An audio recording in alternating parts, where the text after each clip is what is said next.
Hi, and thanks for logging on to the Daily Dvar. And here's a brand new halacha for you, and it's for Wednesday, the 27th day of June. Here we go. Today, a halacha about shaving.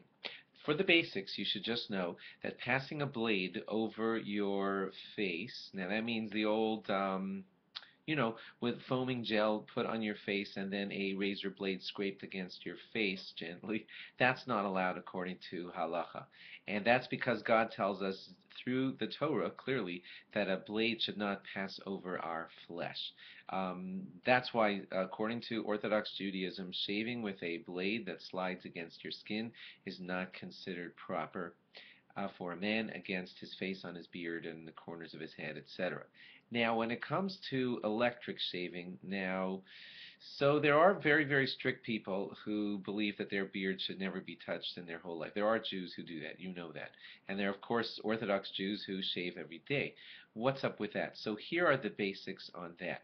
When you use an electric shaver, many, many rabbis believe that that's okay because the blade is not passing directly against your flesh. What's actually happening is the hairs are poking through the little holes in the microscreen, and a blade is spinning very quickly right behind the microscreen. And when that blade spins and your hair is poking through that little hole, what happens is the there's a scissor action. That's the bottom line. There's a scissor action between the blade and the microscreen, and that scissor action kind of squeezes the hair and breaks it the same way a scissor cuts a piece of paper. That's not a blade scraping against your face. That's more like a scissor action lifted away from your face, and therefore a lot of rabbis permit shaving with an electric shaver. Now, the newest of the electric shavers, the best and greatest of them, give a very, very close shave, and they come awfully close to having that blade right against the flesh.